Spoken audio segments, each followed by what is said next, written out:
All right, we're going to go ahead and get started.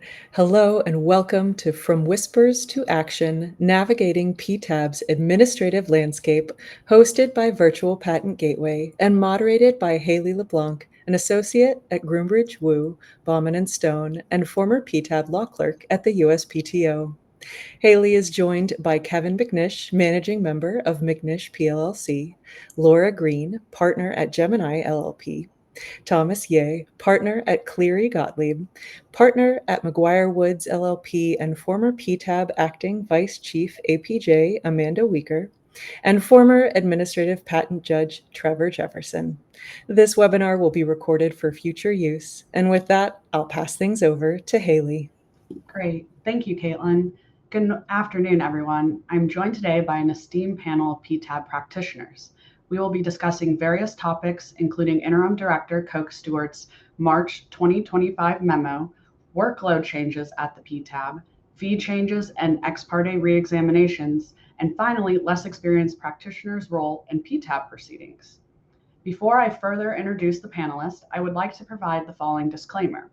The views and opinions expressed in this program are those of the speakers and do not necessarily reflect the views or positions of their employers and associations they may be a part of or any entities they represent. With that disclaimer and without further ado, I will now introduce the members of our panel. First, we have Kevin McNish, managing member of McNish PLLC. A registered patent attorney, Kevin McNish represents clients in inter partes reviews, post-grant reviews, ex parte reexaminations, and other proceedings in the USPTO.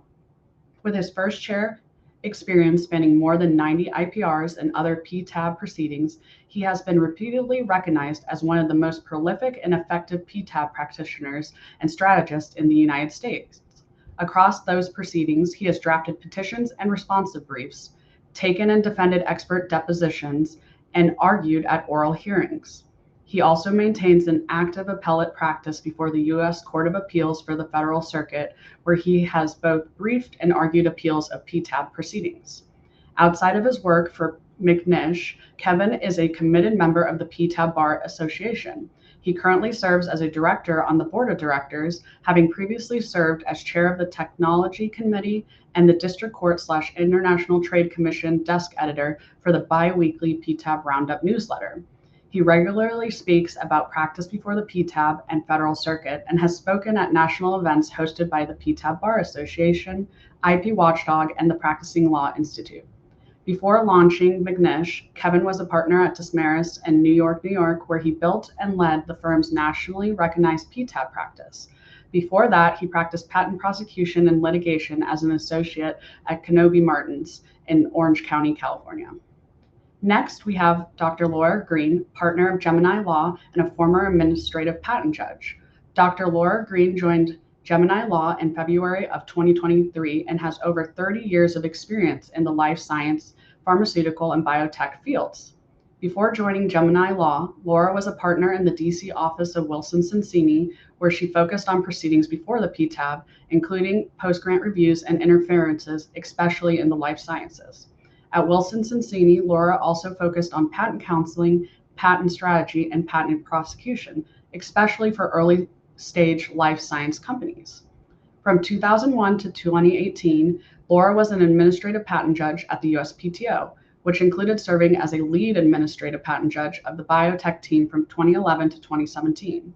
While at the USPTO, she managed post-grant review proceedings such as inter partes and post-grant reviews, where she was involved in over 380 post-grant review proceedings. She also mentored judges who were new to post-grant review proceedings and reviewed opinions of other authoring judges. In addition, she decided over 4,000 ex parte appeals from the biotechnology, pharmaceutical, and medical device examining groups. Earlier in her career, Laura was an associate in the Washington, D.C. office of Morgan Lewis, where she prosecuted applications in the biotech field before the USPTO and international applications submitted under the Patent Cooperation Treaty.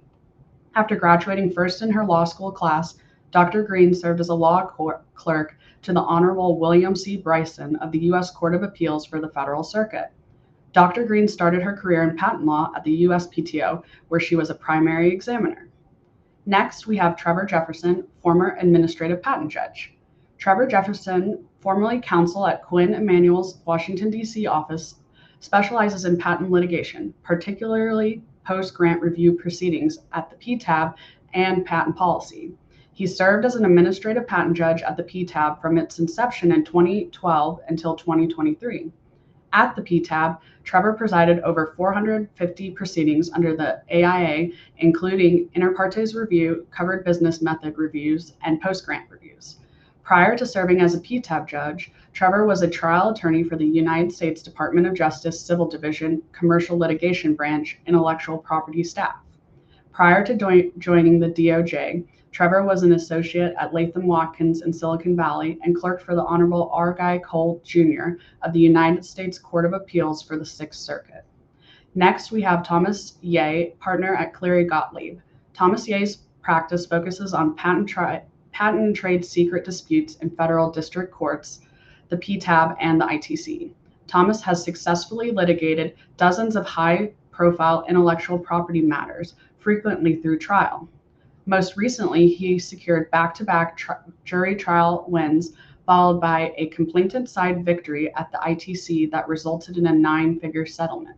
In addition, Thomas served as a global coordinating counsel for one of the largest worldwide patent enforcement actions in history on behalf of a leading global semiconductor company, simultaneously filing more than 20 patent cases in the United States district courts, the ITC, and around the world. Thomas joined the firm as a partner in 2025 from another major international firm. Finally, we have Amanda Wicker, partner at McGuire Woods and former PTAB acting vice chief, APJ. Amanda is a partner in the firm's intellectual property practice group, where she provides counsel on many facets of IP litigation. Amanda joined McGuire Woods from her role as acting vice chief, APJ at the PTAB, where she spent nearly 10 years. Amanda presided over hundreds of contested IPRs, PGRs, and ex parte appeal proceedings. Amanda was instrumental in shaping PTAB policies and procedures, including through rulemaking. For example, Amanda put into practice the PTAB's director review process and developed the PTAB's Legal Experience and Advancement Program, commonly known as LEAP, which supports newer practitioners in early oral argument opportunities at PTAB. Prior to her appointment as an APJ, Amanda practiced at an international law firm and focused on patent infringement cases from U.S. district courts, the ITC, and PTAB. Amanda began her career as a patent examiner with the USPTO.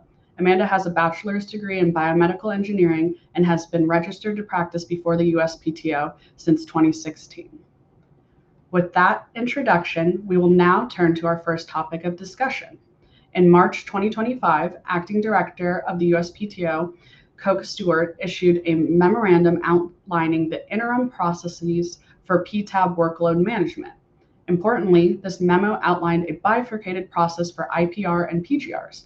The bifurcated process separated the briefing submitted for discretionary considerations from that of merits and other non-discretionary statutory considerations.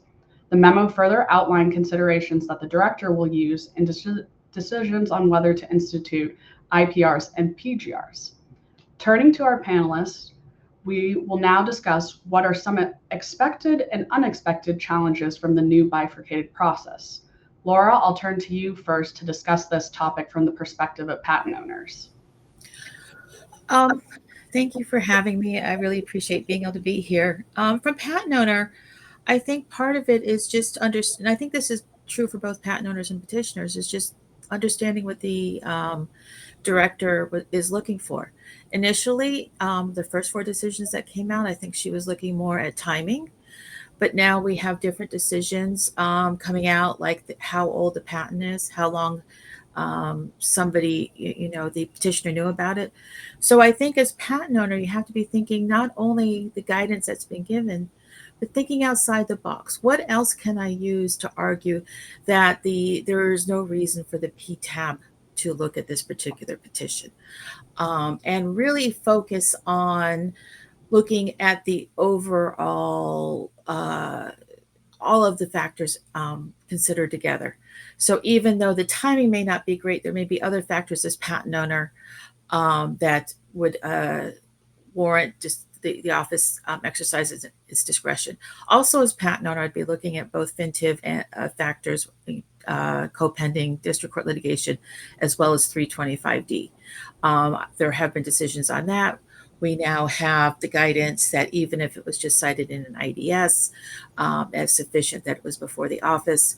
So as patent owner, I'd be thinking about all of that. Was petitioner aware of our art? Were they citing our art early on in some of their patents? But I think the biggest challenge is just thinking outside that box. Yes, that's great insight from the perspective of a patent owner. And Thomas, I'll turn to you now to kind of give your perspective from that of petitioners. Thanks, Haley, and really happy to be here. So, for petitioners, some of the expected challenges are just that it's going to make institution much more difficult, and you would need to address, of course, the discretionary denial issues much more carefully. I think the biggest challenge is that for a while now, petitioners had a decent amount of certainty as to institution.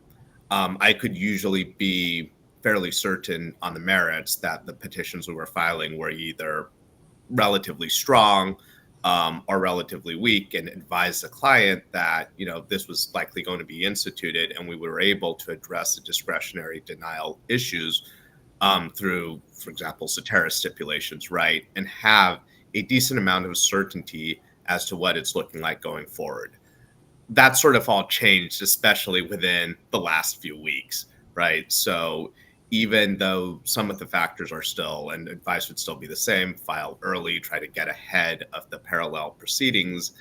Now, with the recent decisions that have come up, adding considerations such as settled expectations, considerations such as needing to file, for example, the suggestion that if you knew of a patent, you really need to file your IPR, potentially even without even litigation, having that be used against institution, has made it very challenging, I think, for petitioners to have any degree of certainty about whether or not they'll be able to get the IPRs instituted, which of course affects strategy in the district courts, ITCs, or other parallel proceedings.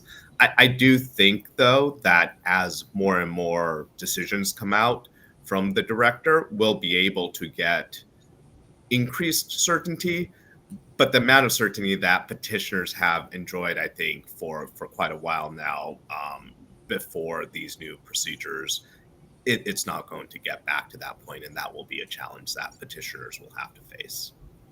Yeah, and kind of bouncing off this trend that you're kind of outlining for petitioners generally, what path do you see forward to kind of combating the inherent challenges that petitioners are facing with not having ceteris at their hands? Are you employing and using the so-called new considerations as a tool for petitioners? Yeah, for petitioners, we'll have to look and see where these new decisions come out in terms of how to get more certainty and strengthen a petitioner's position for institution based on the new guidelines. The most interesting one to me to see how it all ends up shaking out is whether or not people will end up starting to file IPRs, right, even in the absence of litigation, but upon receipt of the notice letter. I think that certainly folks have done that for a long time, but if we see an increase in petitions that are filed as soon as you get a notice letter, both to combat the or get more a stronger position with respect to the timing, but also using that to help strengthen positions as to settled expectations, I think remains to be seen. Yeah. And kind of going back to what you both were talking about and just opening it up to anyone that would like to answer this, have there been any trends that you noticed from the recent discretionary decisions, or do you still feel that these decisions are kind of evolving and that we're going to see trends more so over time? I think it's still evolving, and I think it's going to continue to evolve, and we may be back where we are now when the new director comes on board. The new director may not have the same views as the interim director. So I think this is an evolving area, and just the institution of this new proceeding. If you had filed a petition before this started and you're all of a sudden caught up in this discretionary denial process that you could not have foreseen. So, and even having written, your opposition discretionary denial, it's still evolving. So I think there's a lot of uncertainty here. One thing that the interim workload memo says is you can cite anything that you think supports your position. So that's when I say think outside the box. What are the things that support your position that you can put in to try and at least make it difficult, depending on what side you're on, to institute or not to institute? And kind of going off of the resources that both patent owners and petitioners have, I know there are the FAQs outlined on the website. So have either of you kind of employed the FAQs in approaching your strategies, and have you seen that as a resource that kind of gives a little clarity as to what you should do as a petitioner or patent owner?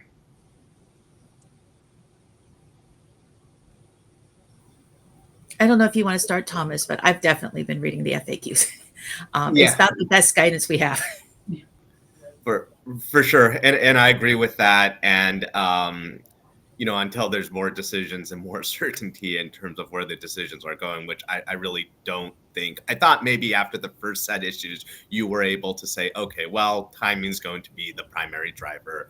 That was sort of, I think, refuted with the decisions that came out just last week. So really the FAQs are the best guidance, and all practitioners should be very familiar with those, at least for the time being, before we get some additional guidance.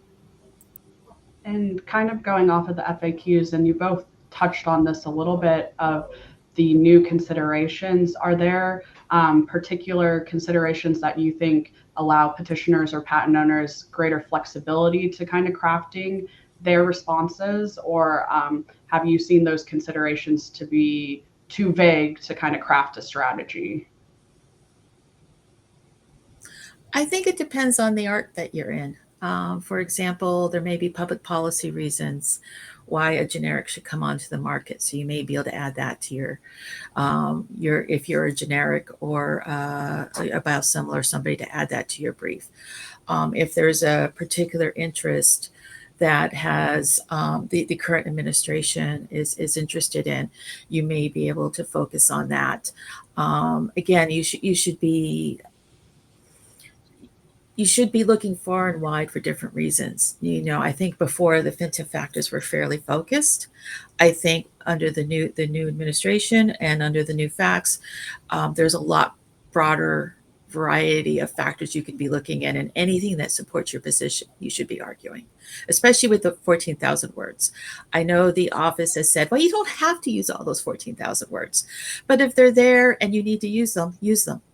And the other thing to remember also is the office has been fairly good about allowing replies and surreplies. So if your patent owner and petitioner comes in with something that you couldn't foresee, make sure you ask for that reply. So there are different ways to approach it. And kind of going off of that idea of using all the words, I do have a question for you, Laura, from the perspective of patent owner. Do you think in the discretionary briefing that a patent owner first submits before a later merits briefing, that it's still advisable to kind of use up all the word limit there to put your best foot forward? I think it depends on what you have to argue. Put your best arguments on paper, have other people read them, make sure they make sense. So if you can get it done in 9,000 words, I wouldn't start over explaining, because sometimes that makes your positions look almost weaker. So just put your best brief forward.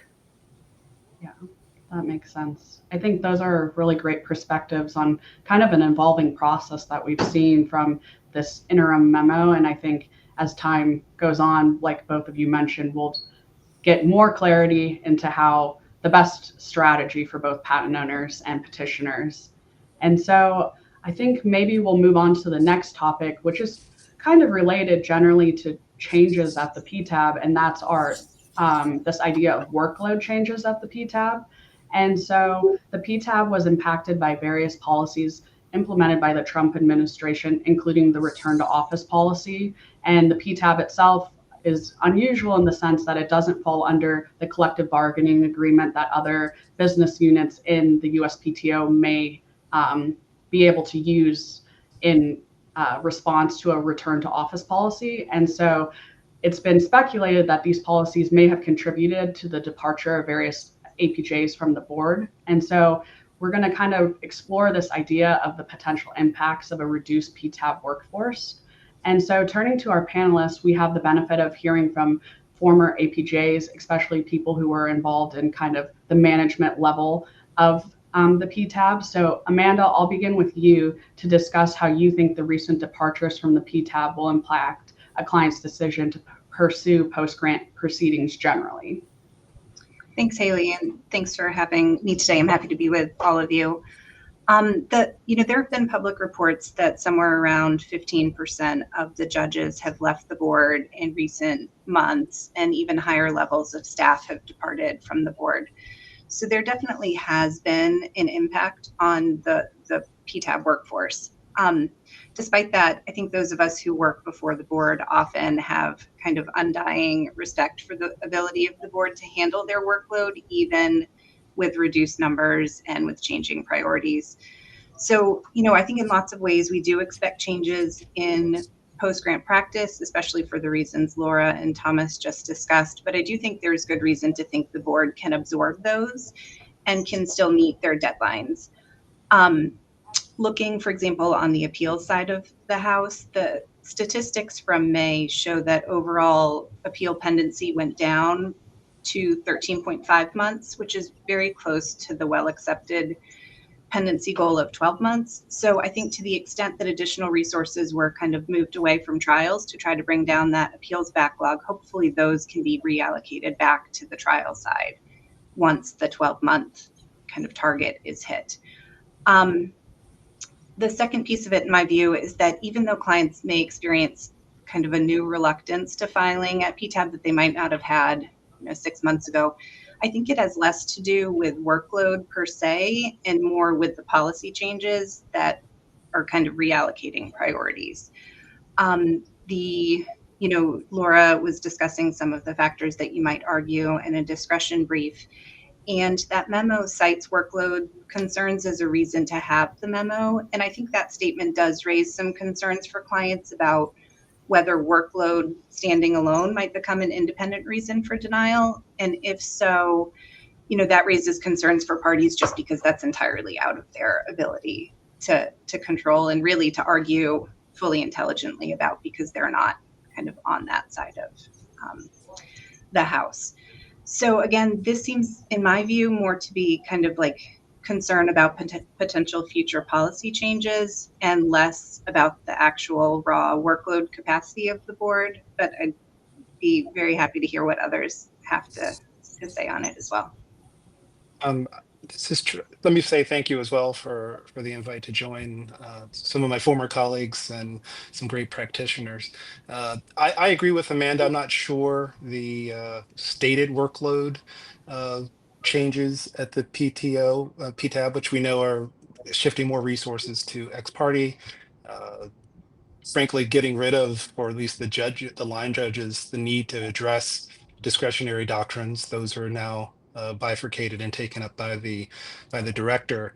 I don't know if it's going to. I don't think it's going to affect the output, if you will, of the individual judges. In fact, if anything, you focusing potentially only on the merits, sort of getting back to where we were before in the early days that Laura and Amanda would remember before we got to the heavy discretionary doctrine discussion. What I do think might be interesting are where the merits bleed over from the bifurcation. There's been some talk in the opinions about the merits, and although I agree, workload management hasn't appeared, it is sort of striking maybe to read the briefs of the patent owners and the folks who filed their discretionary papers that the decisions don't usually take up all of the things that have been discussed. Most of the calls to efficiency have been about the efficient use of, frankly, the petitioner and patent owner's time vis-a-vis other external tribunals in places where they're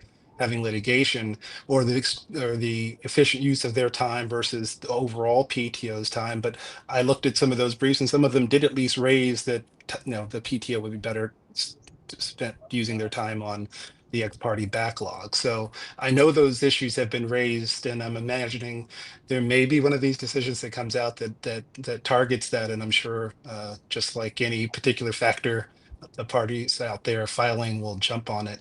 And maybe this is a throwback to the Laura and Thomas's discussion of the discretionary factors, is that when you get those decisions that only address one or two factors and then make a decision, I still think it leaves open the possibility that, parties, patent owners, petitioners need to respond to all of them, or at least keep responding, because you just don't know what's going to happen, especially in the retroactive sense. Your case is already filed, maybe your district court action has been running for 8 months, or or you've got a family of patents that you are getting ready to challenge. You really don't know what those issues are going to be, because they will seemingly, judging by the decisions, be applied retroactively. And one of them could be workload management. So I think those changes will come. And then there's the matter of departures. I know Laura and Amanda probably know a few. I know of a few really thoughtful, experienced, talented judges who have taken their talents elsewhere, or some on this call, or judges who've decided just to move on and move to the private world. And that's not quite the brain drain, but it does leave some of my colleagues left doing more work than they had anticipated.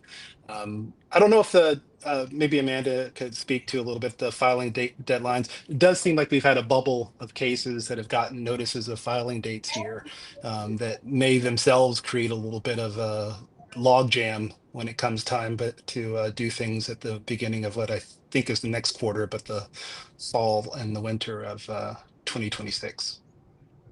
Yeah, I'd be happy to talk about filing dates. But before I turn to that, I do want to just piggyback on one thing Trevor said, which, as always, is 100% right. I think one thing that's going to be tricky to navigate is that these decisions coming out on discretion, they do almost universally say that it's a holistic determination that's leading to the discretion to deny or refer the case to the panel. But they tend to focus on one, maybe two factors. So I think it's going to take a very large number of these targeted decisions for us to be able to kind of get a sense of a full landscape or perspective of how all the factors mesh together may lead in a given case. And I think that is going to be kind of one of the most interesting parts of watching this new process develop. So Trevor, thanks for mentioning that. I think it's a great point. As far as notices of filing date accorded, I think actually lately they've been kind of tightening up a little bit. It seems like, at least from my perspective, at the end of 2024, it might be typical to see a notice of filing date issue in a case maybe like 7, 8, 9, 10 weeks after the petition was filed, which historically was a bit of a longer period than we came to expect. I'm sorry, I haven't moved enough and my lights shut off in my office. But now the notices of filing date accorded seem to be issuing much more quickly. I think at about a month is typical. So it does seem like the board's making some internal priority decisions to try to keep these filing dates moving and let the parties get on with their cases. Yeah, and that's interesting that you kind of talk about the notice of filing date accorded kind of helping manage workflow in a sense. And though we haven't quite seen an impact, there's been kind of speculation about that. But another thing that I think people are interested in is whether you both view in-person hearings as being affected by any workload changes. So do either of you kind of expect that hearings may be defaulted to be virtual or in person as a result of potentially fluctuating changes in workload at the PTAB? I'll dive in on that. I don't think so. I mean, there are two aspects of that. One is a lot of my former colleagues are in person now and back at the office, and I think if you for the parties out there who want hearings, and so often the people I practice with, at Quinn and others prefer to be in person. They really do. But the judges that are on keep, whether they're in an office remotely, are still going to be remote. And so right now, I think the rule has not been changed. I've heard talk that rules like that, and maybe even staffing of cases, may see some rule changes or some externally announced changes here soon. But I don't think it's going to have much of an impact on at least workload or performance. Maybe as a sort of, let's call it what I'm going to call for you, the renewed focus on merits might spark people to actually want to come back in person. I mean, some of the in-person hearings were my favorites. Hearings where you got to hear a sort of lively exchange, sometimes for the first time, the parties in the same room, giving you what is an ordered exchange on the papers in the PTAB proceeding, a really sort of live conversation. That helps. Having said that, my colleagues who were remote even then were critical. I do believe, as another aside, that 3 judges make a better decision than 1. So I think that in-person hearings are something that may be coming down the line. I won't speak too much more about this, but I'll say that some of my ex parte colleagues who used to who tried to avoid, frankly, going to the board as prosecution practitioners, always preferred to be in person if they could, if they did get to the point where they had a hearing, because they thought that was where you got the best information to the judges, and you could have a real conversation about what was going on in the examination. So I don't know if Amanda has any views on that, or Laura, frankly, who has a much deeper history than I do with the PTAB's deep processes and ex parte. Yeah, I mean, I'm also a strong believer in the value of in-person hearings, especially on the trial side, especially in large families, where often these hearings will be over several hours. And I think there's so much more that is capable of being conveyed effectively in person.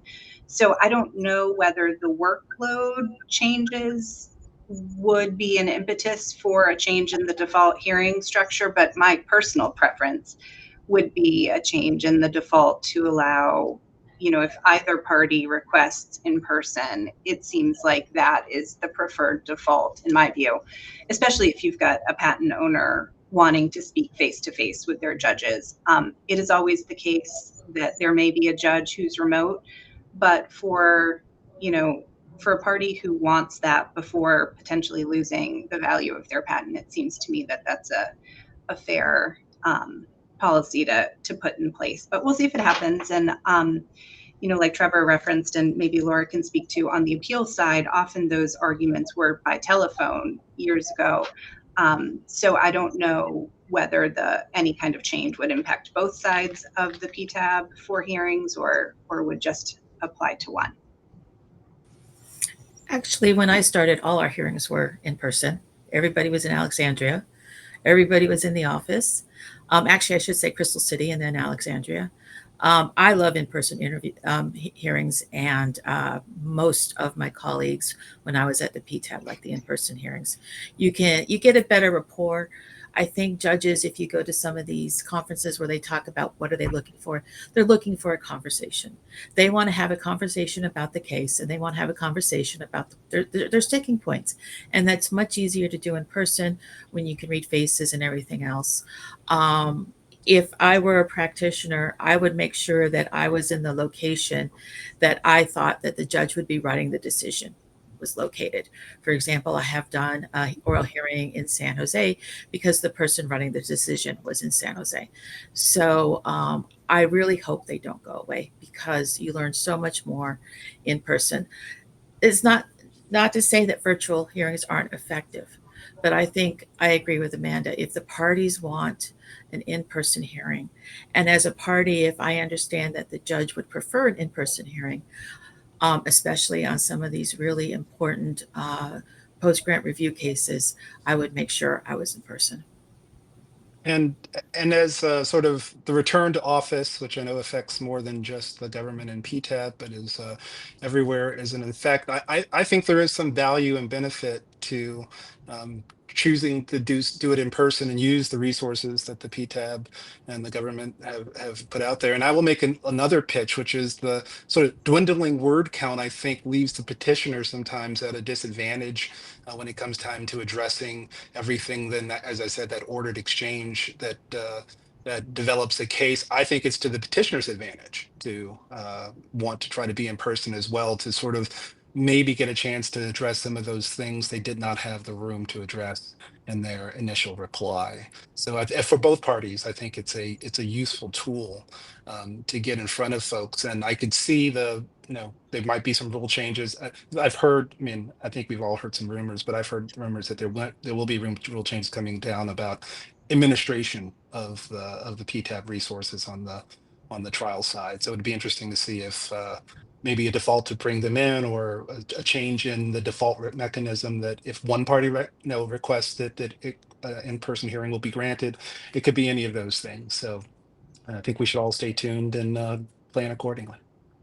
Yeah, it's interesting that you kind of mentioned some of these rumors. Are there any other measures that anyone can think of that may be implemented by the PTAB to just manage workflow generally, or are these kind of the measures that you would expect to manage any fluctuations in workload changes?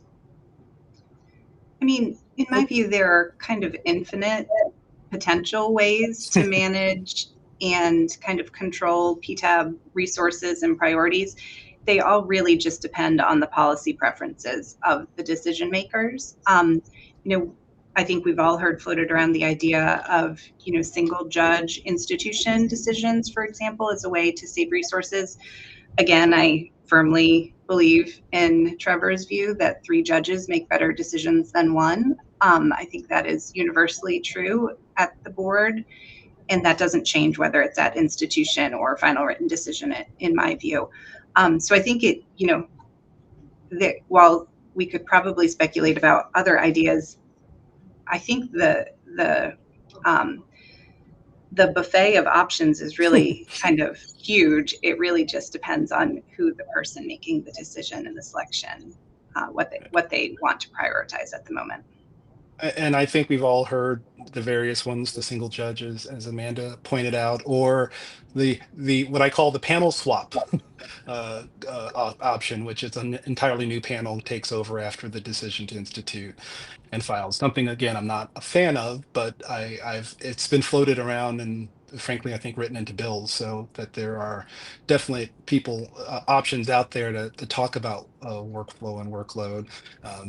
We can think of the bifurcation as one of those. Like I said, taking the discretionary doctrines and placing them, if the director leaves the panel fully free to focus on the merits and the strength of the cases, and multiple argument cases, and assumingly here a new renewed focus on secondary considerations. There's a lot for the board to consider. Thank you. I appreciate all those insights into PTAB workload generally. And so now I think we'll turn to our third topic, which is the topic of fee changes and ex parte reexaminations. And so for context, beginning in January 2025, the filing fees increased for both IPRs and PGRs. IPRs increased from a fee of $19,000 to $23,750, and PGRs increased from a fee of $20,000 to $25,000 for just a base. These fee changes, coupled with the changes in the overall processes at the PTAB, have prompted parties to consider the viability of different post-grant proceedings, such as ex parte reexamination. So now we will turn to explore both the impacts of fee changes generally at the PTAB, as well as potentially rippling effects on ex parte reexaminations. So turning to Kevin, how have the changes in fees impacted your approach as counsel for either petitioner or patent owner? Thanks, Haley, and I want to say thanks also to Ashley and Virtual Patent Gateway for having me.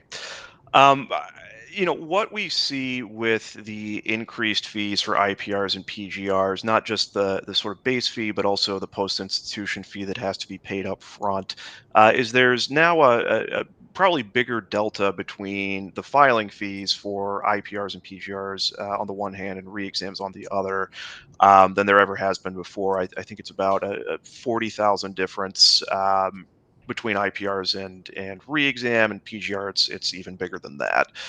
Um, uh, so, in the instance where, that $40,000 makes a meaningful difference to case budget, yes, re-exam is a more attractive option. But it's not just filing fees that factor into what a potential re-exam requester or IPR petitioner have to consider. There's also the additional work that has to be done in the preliminary phase, and that's for both sides, right? So, a petitioner also gets that 14,000 word discretionary brief that's going to respond to arguments that they've never seen before from the patent owner and maybe can only kind of anticipate based on, for instance, the district court schedule. Patent owners have that brief too, and that's more attorney time spent. I can tell you from my perspective, those 14,000 word discretionary briefs have, um, you know, the that's not an insignificant expenditure of attorney time in terms of hours. I personally, for me, in a typical case, a discretionary brief is going to cost you about 50% of what the principal brief, either the merits preliminary response or the petition, is going to run. So that's significant, and that's more expensive at the front end for both parties. So both petitioners and patent owners need to realize that their case budgets for IPRs and PGRs are up, and they are up significantly so for the preliminary phases. That too can tend to tilt a petitioner who's very, very cost sensitive into re-exam. And just finally, we have to be good stewards of our clients money, right? Whether that's paid to the USPTO or paid to us. And if I'm looking at a long shot IPR with some unfavorable discretionary territory versus a re-exam that may be a little bit less powerful, but on the other hand, it's going to save my client money, that might tilt me more toward re-exam as well, just especially with the growing gap in the costs of the preliminary phase of an IPR or PGR relative to a re-exam. Yeah. But all in case budgets, are I think going to be up for folks, both for the filing fees side and the additional preliminary briefing side in IPRs. And I'll turn to you, Laura. Have you seen any impact in the changes in fees impact your approach as counsel for petitioner or patent owner? I mean, as patent owner, you don't have much of a choice if it's brought by somebody else. If you're being pulled into an IPR or PGR, of course you're going to defend that, or you're going to disclaim the patent. Those are kind of your alternatives. The same thing with the re-exam. There's really no difference. From petitioner side, the petitioners that I work with, if they have different art that they can present, one for the ex parte re-exam, but maybe save something else for an IPR if they want to file later, they can do that. I mean, the great thing about ex parte re-exams, at least as of this time, is that you can file them anonymously. Now that may change, and that may change the calculus, but at this point, if you can file it anonymously, you can, and maybe you present art that will also steer the claims away from something that you're practicing. So you can steer the claims, and hopefully that the patent owner will amend to something that the claim no longer is a problem for you. But for the most part, petitioners don't like filing ex parte re-exams because they lose control. And if it's an important product that they're actually considering it, more likely they're going to file the IPR or the PGR because they just have more control. But again, there are instances where you're just trying to test the patent. And a re-exam. And a re-exam is much less expensive all the way around. It's much less expensive with fees. It's much less expensive for filing the re-exam petition, and usually less expensive with the number of experts and with the price of the experts. So that may be a good way to go. But I also think it depends on how the re-exam the CRU changes with the new administration as well. it was that the re-exam, the CRU, had 3 examiners. Will that change? I don't think we know. They would have a re-exam filing specialist and a re-exam specialist who would help guide the case through the re-exam process. Is that going to continue, or because of resources, will it go to one examiner? I don't know. When I first started at the office, re-exams went back to the examiner who allowed or issued the case. If that happens again, is it really worth a re-exam from a petitioner perspective if it's going to just go back to the same examiner who allowed the case? So I think along with the IPRs and the PGRs, we have to be watching what's happening in ex parte re-exams. And while fees are very important, especially for small companies, and especially if you're doing an FTO or you're thinking about a product, an ex parte re-exam may really fit the budget and may fit the bill. But then again, if it starts taking 2, 3, 4 years again, or even 5 to do re-exams, that may no longer be attractive either. So we just don't know what's going to happen to the re-exam process. But I think it's a nice alternative, and I would like to see it continue in its current form, because you can kind of have a strategy that even though if the claims are not canceled, you can kind of steer them so that your product or your potential product will no longer um, uh, possibly infringe those claims. And then as patent owner, it's a great way to kind of correct your patent if you know something is coming up.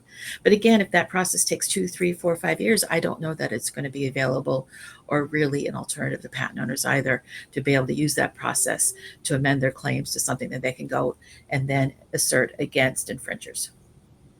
Yeah, that all kind of makes sense. And I guess to both of you, just how do you see ex parte reexaminations fitting in with the current structure? And kind of bouncing off of that, do you think some of the procedural processes like the bifurcated process for IPRs and PGRs have prompted your clients to ask you about ex parte reexaminations as an option, or is that something that you're kind of bringing into the discussion? Yeah, so there's really two areas I see prompting increased interest in re-exams. The first, I litigate a lot in the software space, and so if the client has a 101 challenge they think is a pretty good one, I don't think an IPR is a good idea under this administration as a backup option, because the current administration is ending IPRs, terminating IPRs if there's a district court decision on 101, even if it's still appealable. And it's basically just said, look, if the Federal Circuit reverses, district court can sort it out. So if the client wants to make an early 101 challenge and it looks like they've got a pretty good shot, I don't think an IPR is a good use of the client's money as a backup option. I think they're much better off with re-exam. The other area where I'm seeing increased interest in ex parte re-exam is for older patents. We talked a little bit previously about settled expectations for some of these older patents where the petitioners were aware of these patents or their pre-grant publication of one of a family of patents, a decade ago. I suspect, and I've written about this a little bit, that the patents issued prior to the enactment of the AIA in September 2011, I suspect we're going to start seeing discretionary denials against those too. Not only are they older patents, but they also issued before the AIA was enacted, and these patent owners may have had settled expectations when they obtained the patent that their patents were not going to be subject to IPR. So for patents that are that old, many of which are still enforced, many of which are still being litigated, I think re-exam actually has to be the first option rather than IPR. I will say I am bringing up re-exams more often, and my clients are asking about re-exams more often. But I also work in the life sciences, and it's a little bit different than what Kevin is saying. When you represent biosimilars or generic drugs, you're going after something that a patent that claims what your product is, because your product is necessarily something that meets the FDA requirements of having maybe the same structure or the same function or something else. So it's a different situation. And the other thing that clients are worried about from our side is standing. If these products take years to develop. If you bring an IPR early, will you, even if you can get it instituted, if you lose, Will you have standing to appeal? I think that is one thing that the director's decision in the iRhythm technology didn't think about is what about standing? So I think there are a lot of different considerations here. And if the ex parte reexamination is possible, I think that's a good way to go. But if I am a life science company, I am going to want drop dead art. I am going to want something that is not going to miss because the claims may be amended in a way that makes it even worse for me. Um, and also, if there are serious double patenting issues, that may also be a good place for a reexam because you can bring them up in a reexam, but you can't bring them up in an IPR. So there are different reasons to go for a reexam, but I think everybody should consider it as part of their arsenal, and see what the needs of their client is. Great. And I'm not sure if any other panelist wants to speak to that or if we should go ahead and move on to our last topic. I'll pause. Okay, well, with that, we'll turn to our final topic, and that's less experienced practitioners. And so, as a less experienced practitioner myself, I'm kind of curious to hear how the panelists um, built their PTAB practice. I know we have a lot of former APJs, but just generally kind of building your practice in this space that is a little bit more niche and doesn't necessarily lend itself to jumping in as a less experienced practitioner. And so I think first we'll turn to Kevin to kind of ask, how do you see less experienced practitioners joining the PTAB space, and how did you carve out your path? Sure. So I think the best way for less experienced practitioners to get into the PTAB space is to expose themselves to both patent prosecution and a district court patent litigation, because patent trial and appeal board practice combines elements of both and affects and is affected by elements of both, and you really need a good working understanding of the interplay between prosecution to district court litigation to PTAB proceedings spawned by the district court litigation to understand and effectively represent your client.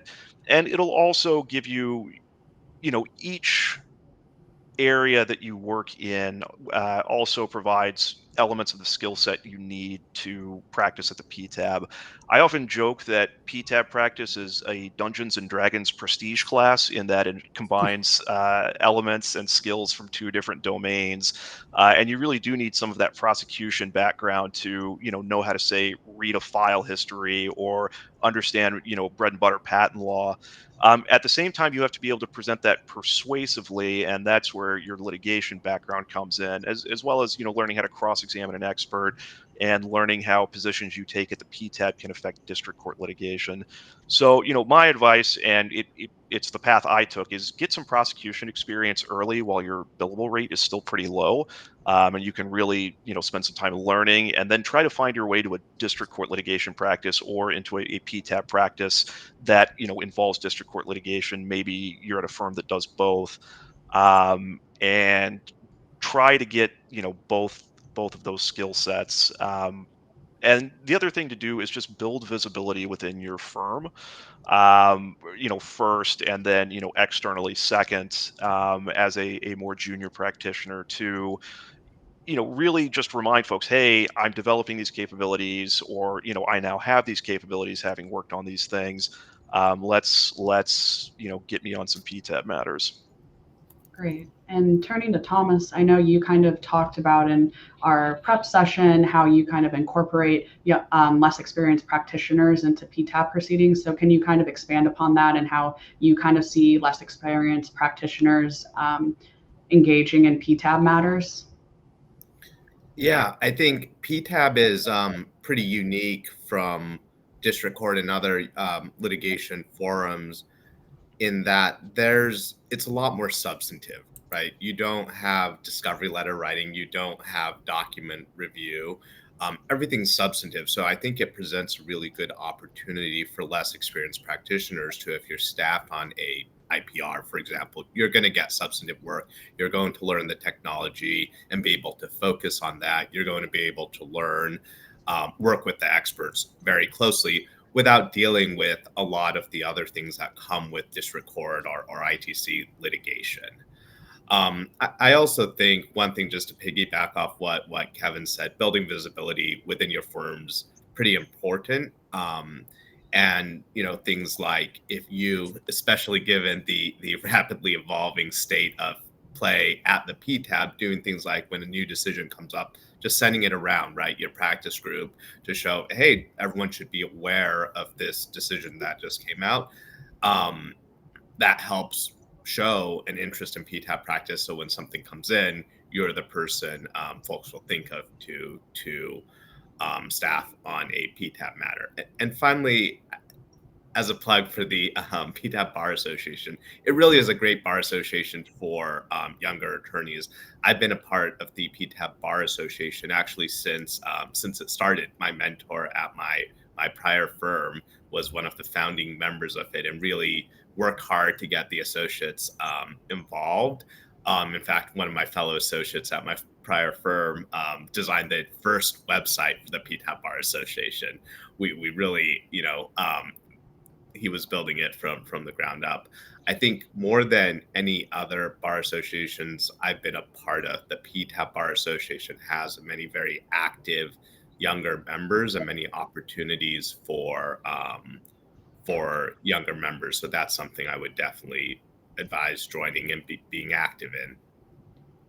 Great. And Kevin, you're also involved in the PTAB Bar Association. So could you kind of speak to your experience as well as that being a tool to enter PTAB practice? Yeah, and as a non-officer director, actually, I was very remiss not to mention it in my first answer. So, thanks for giving me the opportunity to discuss it now.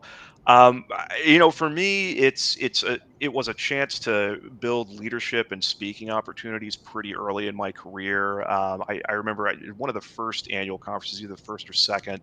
I was leading a roundtable as a fifth or sixth year associate, so it was a really good opportunity to get some speaking opportunities early in my career, and that helps you build visibility not only among your firm, if your firm sent a bunch of people to the event, but also among other firms, among in-house counsel, among other industry participants. um, I started as just somebody who was a contributor to the roundup, became district court editor and ITC editor, which covers the district court and ITC cases that touch on PTAB practice. Eventually became, technology vice chair and then chair, where kind of bringing it full circle. I was doing a lot of the website work over the last year or so, and now with my election to the board of directors, it's I'm really getting to stake or help with the leadership of the organization, and help set priorities, set strategies for the organization, and really just develop leadership skills, and just learning to work with diverse stakeholders. So all in, I highly recommend it. You get a bunch of good opportunities very early, just by even for instance contributing to the PTAB roundup. You get your name at the top of the email as a contributor, and a link to your attorney bio. You get so many opportunities to improve your visibility both internally and externally, and it's fun. It's a good organization. It's good people. So I don't mean to say just join it because you want to be visible. It's been a really valuable organization, and recommend it to anyone.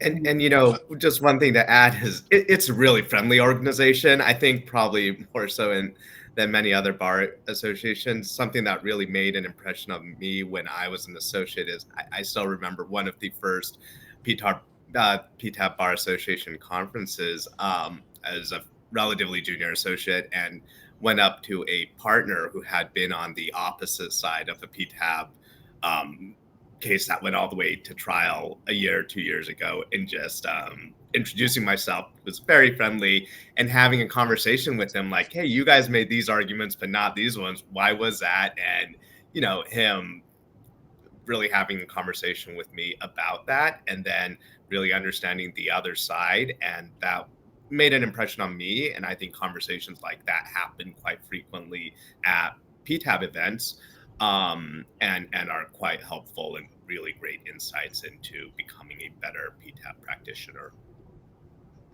And I think oh, go ahead. I don't know. I was just going to, I apologize for jumping in. I was going to quickly say, as someone who reads the output of the PTAB bar's case digest and other information. I know young practitioners work with Kevin, who I believe is editor of one of those, works with some of those folks. And PTAB has the unique ability to sort of pump out a lot of cases in volume. So, unlike say a district, if you're studying district court issues or other issues as a young practitioner, you have a pretty large volume of cases, and not just on the discretionary side, on the decision to institute as well as the final written decision side, to sort of build up some chops pretty quickly. And I know that the PTAP bar gives young attorneys a chance to review federal circuit, district court, and PTAP cases to send out to their members. So it's a very useful tool and a way to get involved in the practice.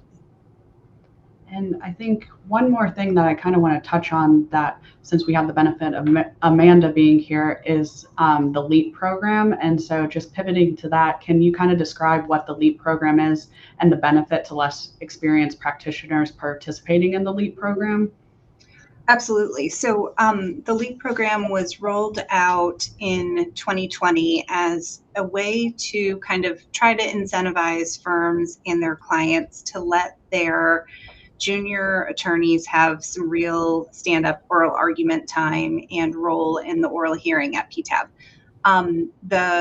At this point, the only requirement for participation is that the less experienced practitioner has participated in 3 or fewer federal tribunal arguments. That doesn't include pro bono arguments, so the more the merrier in that regard. But if you've argued in 3 or fewer cases, you can appear as a lead practitioner in a PTAB hearing, and that affords your client an extra 15 minutes of oral argument time. The newer practitioner doesn't have to argue the entire hearing. They just need to have a substantive role in the oral argument. So it really is a way to kind of give a newer practitioner as much or as little role as they're prepared for in that first, second, or third argument. I've seen cases where the lead practitioner argues just a single issue and then hands it over to their senior counsel counterpart. And I've seen other ones where the new practitioners argued the entire case for their client. The last feature to mention about it is that PTAB hearings are generally a little more informal than others might be, but it's expressly allowed that if a senior counsel needs to help kind of correct the record with something that a lead practitioner might have stated, and they just want to make a clarification on the record, that's entirely permissible. So it gives some comfort to the clients that they've still got kind of the backup of their senior counsel there as well. I'd be curious, Trevor and Laura's view, but my perspective as a judge was that the oral arguments from lead practitioners were among some of the best I experienced as a judge. Typically, the newer practitioners are those who were really heavily involved in the brief writing anyway, and they know the record. And for most of the judges at the board, we just kind of want to have a conversation that's very specific about the case. And a newer practitioner who can readily hear a question and say, "Oh, Your Honor, thank you. That testimony is in paragraph 62 of the declaration." I mean, that is kind of like the dream for a PTAB judge. So in my experience, the program's been incredibly successful, both for the experience of the newer practitioners, but also for the satisfaction of the judges on the panel. I would agree wholeheartedly, that's been the case. And in my practicing days here, I've seen one of our other former judge colleagues, participated with a LEAP practitioner, and as Amanda alluded to, jump in when they were sort of bogged down on an issue, and was able to I think sort of step in very effectively. In fact, she won that case. But the LEAP practitioner was doing a fantastic job otherwise. So it works both ways. I think the board was getting very good representation from the lead practitioner, and the backup counsel, in this case a former judge, was there to step in. I also think it's helpful that the board gave lead practitioners that extra 15 minutes, because then you can convince your client that it's worthwhile. Great.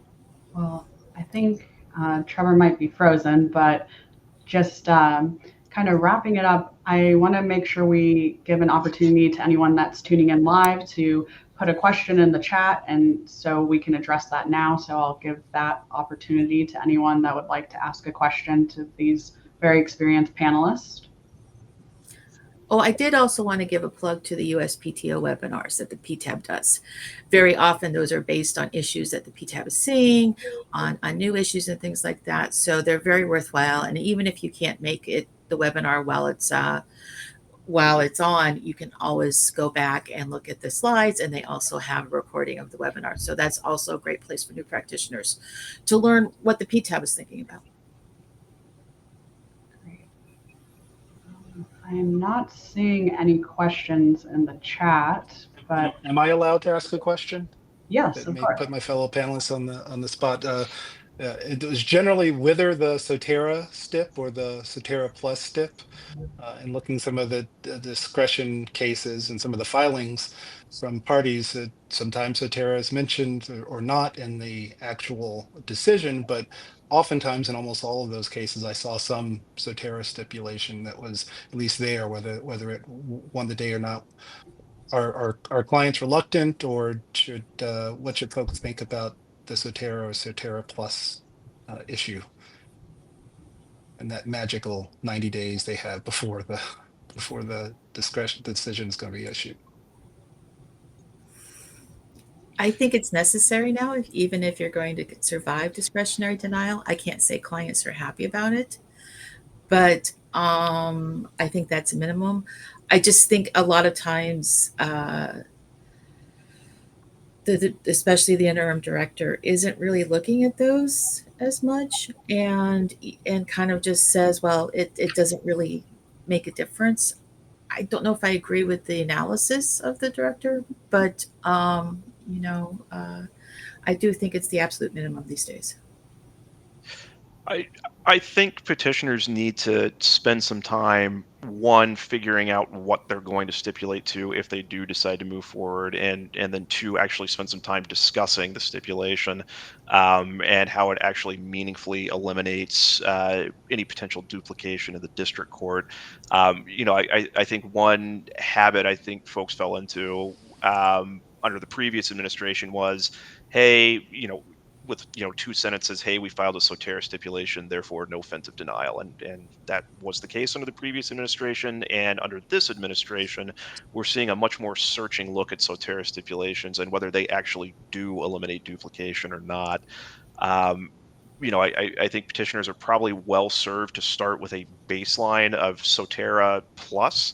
That plus being, giving up system art that is either combined with or evidenced by the art cited in the petition. So that way, you guarantee you don't have two forms looking at the same art.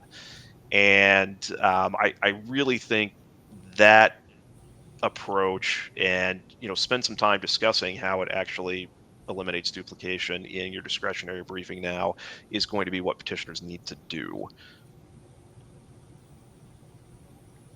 Yeah, and I think one overall theme or takeaway from today seems to be, we had relatively good amount of certainty in the past, especially for petitioners, but now with everything that's happening, it may be a good time to go back to first principles, like Kevin was saying, and rather than just sort of the formulaic, we're always going to just file the Sotera stipulation and have the two sentences. We really got to think about, all right, what is the real goal of the director and the PTAB? What are they trying to accomplish, and how to really go back and think of creative ways to make our clients' positions consistent with those goals, and with the client's goals, to get the best possible outcome, or at least set ourselves up for getting that outcome in these times of relative uncertainty.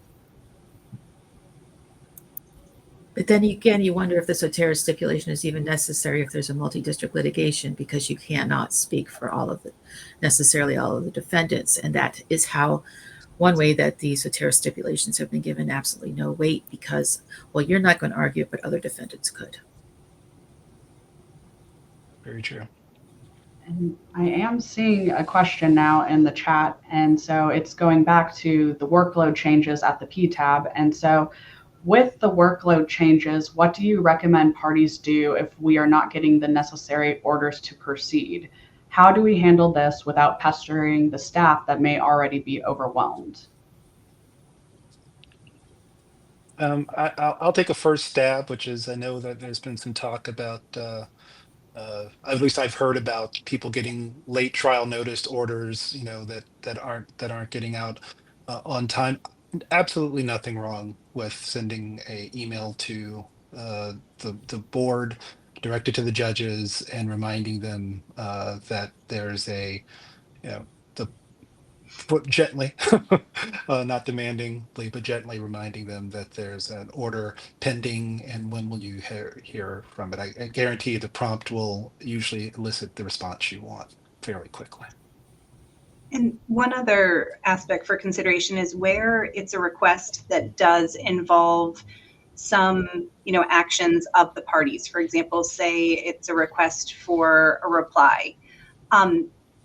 This should always be happening, but to the extent the parties can be meeting and conferring ahead of time, reaching agreement to what they can, setting that out in the email to the board, and just making it easier for the board to say, yes, granted, rather than having to build out all the limitations and permutations themselves. Anything you can do to make it easier is going to be better. And it always surprised me in practice. I'm sure nobody here does it, but the less you discuss any unnecessary disagreements in that email, the better. It really should be, we met and conferred, here is our issue, and try to stop shortly after that. There's really no need to, as one judge used to always put it to us, and when I practiced before the Court of Federal Claims, who shot John is not of interest to the judge, and it's not of interest in your email. You should make it as tight and directed as possible. Yeah, along those lines, make sure you ask for the relief that you want, because I had parties in front of me arguing back and forth, and they never asked for any particular relief, so I just ignored all the emails. You feel like it's not something you should have to say, but it has happened. Yes. Wow. I want to thank all of our panelists here today. We're kind of wrapping up and ending our time, but thank you so much for your insights and lively discussion. I know people are really interested in any insights people can give in this changing process, and these topics really were kind of vast and I think gave people listening a good perspective on PTAB practice generally and being more informed about the administrative landscape and proceeding at the PTAB. I would also like to extend a warm thank you to the Virtual Patent Gateway, especially Ashley Chung and her team for their support and coordination of this program. Without them, this program would not be the success that it is. And lastly, I just want to do one plug for the PTAB Bar Association, the Diversity and Young Lawyers and Agents Committee, along with the Women's Committee, will be putting together a pretty unique program, and that is a virtual speed mentoring event. And so the link will go live today, and that will kind of be this unique event where we'll have people in breakout rooms that are participating and kind of going about in this virtual version of speed mentoring, kind of like a speed dating, and kind of getting experience with experienced practitioners and younger practitioners and pairing them up together to discuss important topics. And then additionally, the Young Lawyers and Agents Committee is creating a lunch and learn series, and the first topic will be mentoring. So that kind of works in conjunction with this virtual speed mentoring event. And so that program should be published on the PTAB Bar Association's website. And so if you want more information, you can go there to find out about both of these events. So thank you again to the panelists. I've really appreciated our time today, and thank you to everyone that tuned in to listen.